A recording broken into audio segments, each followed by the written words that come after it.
तो हेलो दोस्तों, आपका स्वागत है फिर से एक बार अहिल्यादीप क्लासेस में। आई होप कि आप अच्छे होंगे, अच्छी आपकी तैयारी चल रही होगी। ठीक है, आपको बताना चाहूँगा कल मैंने क्या किया कि रिकॉर्ड अपनी क्लास कर दी थी, अपलोड भी कर दी थी, लेकिन उसमें कुछ तकनीकी समस्या आ गई थी। पता ही नहीं चला कि क्लास अपलोड तो रिकॉर्ड तो पूरी हो गई थी, लेकिन जब मैं अपलोड किया, अपलोड करने के बाद मैंने अब चेक किया तो सिर्फ 2 मिनट की वीडियो आपकी क्या उसमें अपलोड हुई थी। ठीक है, तो उस वजह से मुझे क्या करना पड़ा, आपको वीडियो डिलीट मारनी पड़ी और रिकॉर्डिंग भी वो प्रॉपर हट गई थी।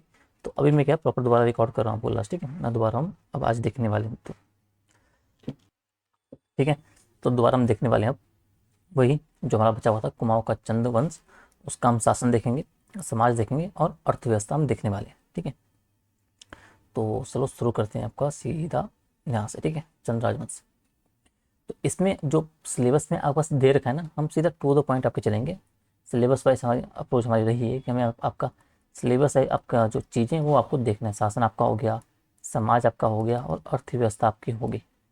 तो ये चीज़ हमें चंद्रवंश से संबंधित चीज़ देखनी, क्योंकि सिलेबस में आपका इसी का जिक्र किया गया और इसी से आपके सवाल बनेंगे। ठीक है, तो आपको राजनीतिक विकास आपको चंदों का पता ही है कि सोमचंद थे, वो झुंसी के राजा थे, वहाँ से वो आए, कुमाऊं में आते हैं, स्थानीय जनता का होने का सहयोग मिलता है, शासन में शामिल होते हैं धीरे धीरे, और फिर आपका जो धीरे धीरे चंद्र राजवंश आपका विकसित होता जाता है। ठीक है, ये हम आगे भी देखने वाले हैं। ठीक है, राजनीतिक स्थिति के अंतर्गत हम देखेंगे स्थापना, आपका विस्तार, राजनीतिक परिवर्तन, आपका राजधानी परिवर्तन हो गया, महत्वपूर्ण शासक हो गए, और पतन से संबंधित चीज़ों का हम बारे में हम थोड़ा डिस्कस करेंगे यहाँ पे। ठीक है, तो सबसे पहले क्या है, थोड़ा सा हम इसका फॉर्मेट आपका समझ लेते हैं एक बार। ठीक है, इस तरीके से किस तरीके से आपको चंदों का जो शासन प्रशासन था किस तरीके से चलता था। ठीक है, ठीक है, तो आपको ये जानते रहना है कि चंदों का जो प्रशासन था वो आपका पंचायती राज प्रणाली पर आधारित था, स्थापित हुआ था। सबसे ऊपर आपको देखने को मिलते हैं राजा, जिन्होंने आजा आपकी जो है देव की उपाधि धारण की थी, जो आपका है धरती पर ईश्वर का प्रतिनिधि के रूप में आपको देखने को मिलते हैं। ये स्वतंत्र रूप से निरंकुश नहीं थे।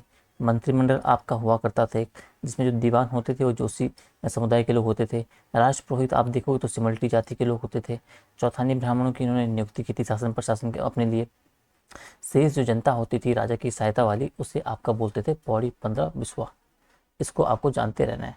अगला फिर आपका आता है भू राजस्व के संबंध के बारे में। तो भू राजस्व को है आपका जो गल्ला छाड़ा या गल्ला पछाड़ा कहते थे। 68 प्रकार के आपके कर जो इस टाइम पे आपको चलन में थे। 36 रकम और 32 रकम जिन्हें बोलते थे। प्राकृतिक संपदा से आपको भू राजस्व मिलता था।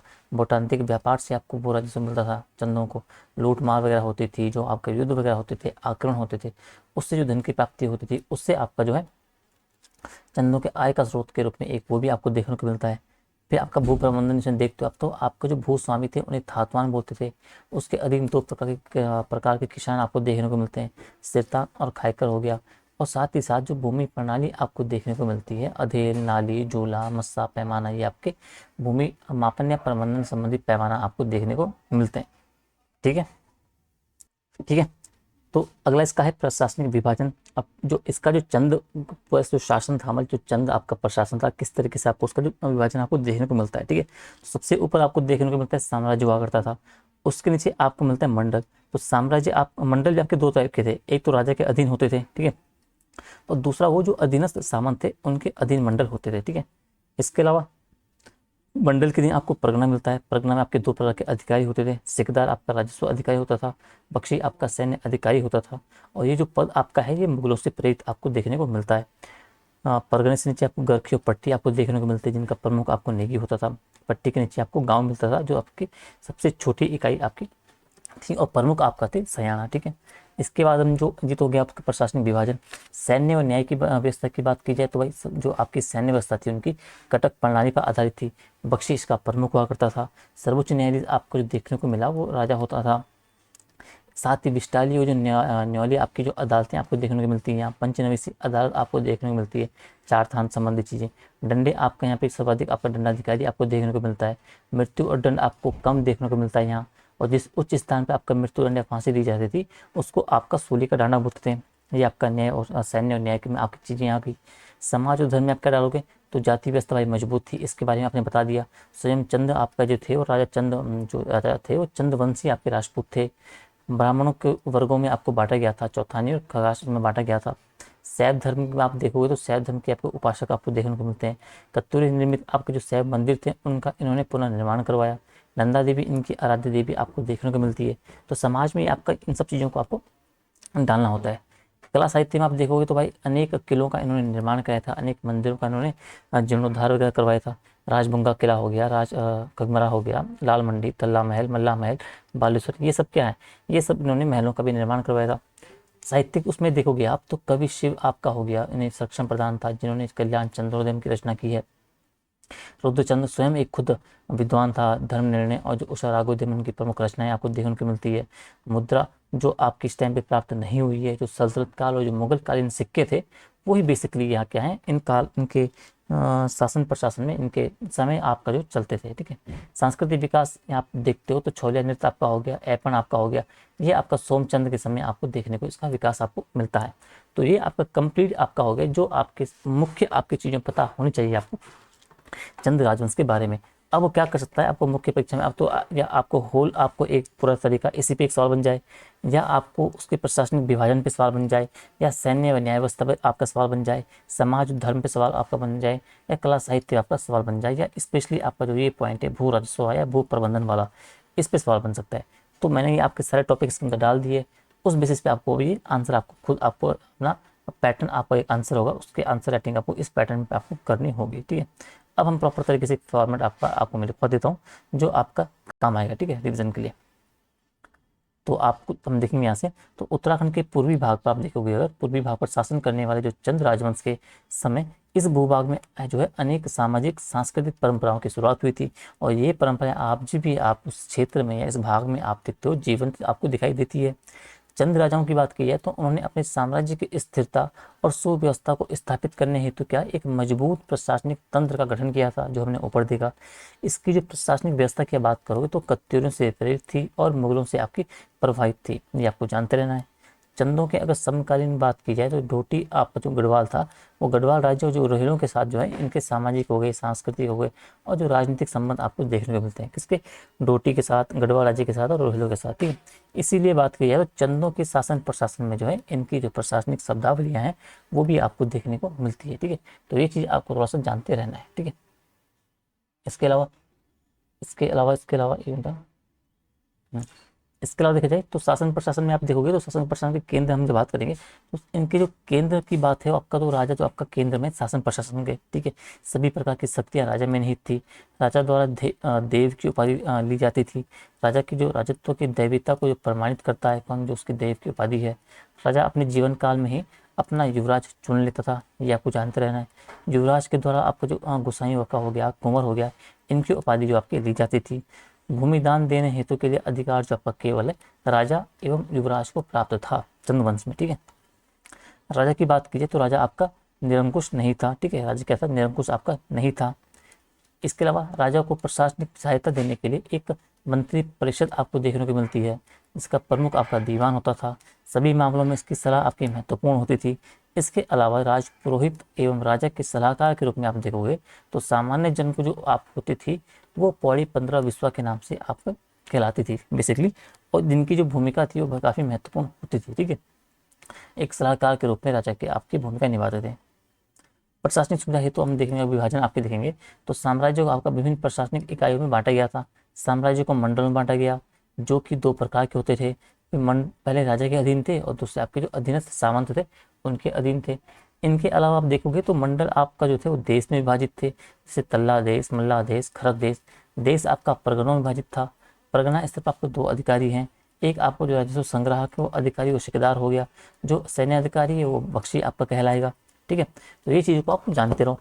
परगने के बाद अब हम और नीचे जाएंगे तो परगने के बाद आपको खरके या पट्टी में आपको विभाजन देखने को मिलता है। ठीक है, अब इनका प्रमुख आपका जो होगा नेगी होगा। प्रशासन की जो सबसे छोटी इकाई आपको देखने को मिलेगी वो गांव होगी, तो गांव का जो प्रमुख आपका होगा वो कहलाएगा सयाना। ठीक है, ये आपका सयाना हो गया। चंद राजाओं की अगर सैन्य व्यवस्था की बात की जाए तो ये अत्यंत आपकी मजबूत थी। सैनिकों को शारीरिक मापदंड के आधार पर भर्ती किया जाता था, जिसे जो है कटक प्रणाली आपकी कहा जाता था। ठीक है, सेनापति को आप बख्शी कहा जाता था, इसको आपको जानते रहना है। किंतु युद्ध के समय आपके जो सभी मंत्री थे वो युद्ध में आपके भाग लेते थे। न्याय व्यवस्था की बात जाए तो उसमें सर्वोच्च आपका न्यायाधीश राजा होता था। न्यौली हो गया, बिस्टाली हो गया, ऐसी अदालतों का गठन भी इसके समय में किया गया था। इनके अलावा जो पंचनवीसी आपकी अदालत आपको देखने को मिलती है, जिसे चार थान भी हम बोलते हैं, उसकी व्यवस्था भी, उसका जो आपके स्थापना आप कह सकते हैं, उसका हमें देखने को मिलता है। दंड देने वाले अधिकारी जो उसे दंडी कहा जाता था, फांसी सदैव ऊंचे स्थान पर दी जाती थी, जिसे आपका सूली का डांडा बोला जाता था। इन बातों को थोड़ा सा आपको जानते रहना है, ठीक है। राज्य की आय का हम बात करें तो आय का जो प्रमुख स्रोत था वो था आपका भू राजस्व था, जो उत्पादन का 1/6 भाग आपका लिया जाता था, ठीक है। और 1/6 भाग लेने के कारण इसे आपका गल्ला छाड़ या गल्ला पछाड़ा भी आपका बोलते थे। इसके अतिरिक्त हम बात करें तो चंद राजाओं ने क्या किया कि जनता पर आपके 68 प्रकार के कर लगाए थे, जिन्हें हम बोलते हैं 36 रकम 32 कलम, 32 कलम, ठीक है। तो इन्हें आप जोड़ोगे तो आपका हो जाएगा 6 2 8 और 3 3 6 68 आपके कर आपके पास आ जाते हैं, ठीक है। अब हम आगे देखते हैं। तो प्राकृतिक संपदा आपकी हो गई, ठीक है। इसके अलावा जो युद्धों की लूटपाट आपकी हो गई, संपत्ति इनसे जो आपकी प्राप्त होती, उन पे भी आपका राजा का अधिकार आपको देखने को मिलता है। भूस्वामियों को आपको थातवान कहा जाता था। थातवान के अधीन आपके दो प्रकार के किसान थे, नगद कर देने वाले सिरतान थे, और जो आपके आपके अनाज के रूप में आपको कर देंगे, आपका खायकर होंगे। इसके अलावा भूमि मापन के लिए हम जो कहेंगे नाली हो गया, झूला हो गया, अधेर हो गया, मस्सा आदि आपकी मापन प्रणाली प्रचलन में थी, ठीक है। चंद्रवंशीय जो राजा थे वो स्वयं को चंद्रवंशीय राजपूत बोलते थे। समाज में इनकी जाति व्यवस्था मजबूत थी। ब्राह्मण, क्षत्रिय, शूद्र और वैश्य सभी प्रकार के कार्य इसमें निर्धारित किए गए थे। राजनीति में ब्राह्मणों की भूमिका आपकी महत्वपूर्ण देखने को मिलती है, एवं क्षत्रियों को भी जो है अनेक दायित्व सौंपे गए थे, ये भी आपको जानते हैं। और साथ ही साथ शैव धर्म के उपासक भी थे, ठीक है। इनके काल में अनेक शैव मंदिरों का निर्माण, जीर्णोद्धार, पुनः निर्माण आदि इन्होंने किया गया। इनकी आराध्य देवी आपकी नंदा देवी हो गई, और चंदों के समय आपके बौद्ध धर्म जो है फला फूला आपको देखने को मिलता है, ठीक है। तो जीर्णोद्धार पुनर्निर्माण आप करोगे तो महलों का इन्होंने काफ़ी निर्माण किया था। मल्ला महल, तल्ला महल आपका जो हो गया, राजबंगासु महल हो गया, ठीक है। इनको आपको जानते रहना है। स्थापत्य की दृष्टि से हम जो बात कर रहे हैं तो महत्वपूर्ण था चंद काल भी। चंद राजाओं के द्वारा अनेक मंदिरों और महलों का आपका किलों का निर्माण कराया गया, जिनकी अभी मैं बात कर रहा था। इसके अलावा चंद शासकों द्वारा अनेक विद्वानों को भी प्रसिद्ध दिया गया। कवि शिव से विद्वान प्रमुख थे। चंदों के समय आप देखोगे तो कुमाऊं क्षेत्र का सांस्कृतिक विकास भी हुआ था। अनेक त्योहार हो गए, लोक नृत्य हो गया, कला आदि का प्रारंभ हुआ था। एपण हो गया, छोलिया नृत्य हो गया। इसके अलावा जो कई आपके जो सांस्कृतिक आपके जो घटनाक्रम से सांस्कृतिक आपका जो विकास था, आपको चंदों के समय देखने को मिलता है, ठीक। तो ये आपके पास कंप्लीट एक चंद्रवंश का जो कंटेंट आपके पास आ गया है। सवाल अब इसी बीच में आपको बनेगा मेंस का, उसी बीच को आपको सवाल को एक्सप्लेन करके आपको देना है, ठीक है। अब इसमें जब सिलेबस में हम देखोगे तो सिलेबस में जैसे ये बोला है ना, शासन, समाज, अर्थव्यवस्था, तो तीनों का हमने यहाँ पे मैंने आपको बता दिया कि इसमें चीज़ें शामिल होंगी, ठीक है। वीडियो आपकी 12 मिनट की हुई तो अभी और चीज़ हम देखते हैं इसमें, ठीक है। अब मैंने अलग से थोड़ा सा नोट किया है, इसको थोड़ा देख लेते हैं, ठीक है। थोड़ा सा ये नहीं, एक ये, ठीक है। अब इसमें ये देखो आप, इसमें क्या है कि चंद्रवंश की जो तीन चीजें बोल रहा था, शासन व्यवस्था, तो मैंने यहाँ पे आपको लिख के दिया कि शासन व्यवस्था आपको क्या डालना है, समाज में आपको क्या डालना है, और अर्थव्यवस्था आपको क्या क्या चीज़ें पता होनी चाहिए, जिस पे आप ना मेंस का आंसर लिख सको। शासन व्यवस्था आपको राजा के बारे में पता होना चाहिए, उपाधि वगैरह पता होना चाहिए कि सेंटर में राजा होता था, केंद्रीय भूमिका ऐसी की थी, सारी शक्तियाँ राजा में नहीं थी। केंद्रीय शासन आप जो देख लिया, राजा हो गया, उसकी सहायता के दीवान आपका हो गया, मंत्रिमंडल हो गया, इन सब के बारे पदों के बारे में आपको पता होना चाहिए। शासन व्यवस्था में आपका ये आ जाएगा। आपका जो विभाजन, आपका जो प्रशासनिक विभाजन आपका हो गया, वो इसमें आएगा। आपका विभाजन आपको देख लोगे कि साम्राज्य आपका परगनों में था, मंडल था, परगने, पट्टी, करखे, गाँव आदि, इन सबको आपको इसमें शासन व्यवस्था में डालना है। इसके अलावा जो सामंती व्यवस्था यहाँ पे शामिल थी, इसको भी आपको डालना है। सामंती व्यवस्था में आप डालोगे कि भाई जो आपका थातवान होता था उसके अधीन किस तरीके से वो दो प्रकार किसानों को जो सेरतान और खाईकर रखता था, उनसे टैक्स वगैरह लेता था। तो ये सब आपका आ जाएगा शासन व्यवस्था के अधीन। तो शासन व्यवस्था में आपको ये सब आपको डालना होगा, ठीक है। अगर आपकी बात करें समाज को लेके, तो समाज का जो पदानुक्रम था, समाज पदानुक्रमित था, उसमें आपका जो जाति व्यवस्था का आपका जो उल्लेख है, उसमें जो ब्राह्मण क्षत्रिय इनका उल्लेख वो करना है। मुख्यतः हिंदू समाज था, वो शैव मत इसमें प्रचलन था। बौद्ध धर्म का भी आपका काफ़ी प्रचार वगैरह हुआ था इस टाइम पे। सामाजिक संरचना की बात करूँ तो जाति व्यवस्था में भी बात की कि चार आपके यहाँ पे देखने को मिलते हैं। थातवान भी थे, खायकर सेतान, यहाँ पे आप उल्लेख करोगे। कैनी हो गया, घरेलू दास हो गए। अलग अलग कार्यों के लिए जो अलग लोगों की नियुक्ति की गई थी, पदों की नियुक्ति की गई थी, उन निम्न वर्ग के लोगों की नियुक्ति की गई थी, इनका भी आपको उल्लेख करना है। तो सांस्कृतिक, इसके अलावा जो संस्कृति और धर्म का आपको उल्लेख करना है। समाज में मंदिर निर्माण आप किस तरीके से हुआ, जो आपका क्या कह सकते हैं, किलों का निर्माण किस तरीके से आपका हुआ समाज संस्कृति में, ठीक है। भोजन किस तरीके का था, भाषा क्या था, भाषा आपकी गढ़वाली आपकी जो हो गई, कुमाऊनी वगैरह हो गई। त्योहार किस तरीके से था यहाँ पे, इन सब चीज़ों को लेके जो आपका सांस्कृतिक आपका जो ये क्या कहते हैं उससे ऐपण का हो गया विकास, छोलिया नृत्य का विकास हो गया, इन सब चीज़ों को मिला के मुस्लिम भी यहाँ थे, बौद्ध भी थे, मुख्यतः हिंदू आपको देखने को मिलते हैं। तो ये सब आपका संस्कृति और समाज, जो आपका समाज का जो कल्चर टॉपिक है सोसाइटी वाला सब टॉपिक, उसमें इन सब चीज़ों को आपको नोट्स बना के उस तरीके से आपको अपना समाज वाला टॉपिक इस तरीके से आपको कवर करना है, ठीक है। अर्थव्यवस्था में तो आपको बताने के मुख्य रूप से कृषि आधारित थी, लेकिन व्यापार भी होता था, राजस्व प्रणाली इनकी मजबूत थी, व्यापार के जो आपके आय आप देखोगे तो अभी हम नीचे प्रॉपर देखेंगे, ठीक है। तो कृषि अच्छी अवस्था में थी, तराई क्षेत्र इसका उपजाऊ था, चावल जौ बाजरा का उत्पादन होता था, व्यापार भी इस टाइम पे देखने को मिलता है। मुगलों को तिब्बत से व्यापार होता था, नेपाल से आप समझोगे तो चीन से नेपाल, और नेपाल से आपका जो रेशम पालन आपको यहाँ कुमाऊं में पहुंचा था। निर्यात, खनिजों का निर्यात भी आपको देखने को मिलता है। राजस्व प्रणाली की आप बात करोगे कि कृषि कर मुख्यतः इसमें लिया जाता था, व्यापार कर भी था, तिब्बती व्यापारियों से आपका सृष्टि कर लिया जाता था। इसके अलावा जो बाकी कर आपके अलग कर के जो आपके 68 प्रकार के कर, इसमें 36 रकम 32 क्रम उनका आप उल्लेख करोगे। तो जितनी भी आर्थिक संबंधित चीज़ें हैं, उन आर्थिक संबंधों का जो आपका जो ब्यौरा आप दोगे, जो आर्थिक संबंधित चीज़ें आपकी होगी, उस सारा आपका हो जाएगा अर्थव्यवस्था के अधीन, आप बता दोगे चंदों के टाइम का। तो इस तरीके से आपको जो सब टॉपिक आपको तैयार करने होते हैं, चाहे वो समाज का हो चाहे वो अर्थव्यवस्था का, ठीक है। तो आपका चंद वंश का जो एक इम्पोर्टेंट आपका जो एरिया था, वो हमने कोशिश की आपको समझाने की कि आपको वो वाला टॉपिक आपको किस तरीके से आपको सॉल्व या फिर क्लियर अपना करना है, ठीक है। चंद्रवंश का, राजवंश आपका शासन हो गया, समाज हो गया, अर्थव्यवस्था हमने देख ली, ठीक है। अब अगली वीडियो आपका जो आएगी वो आएगी आपकी गोरखा, ठीक है। अगली वीडियो आएगी गोरखा के आगे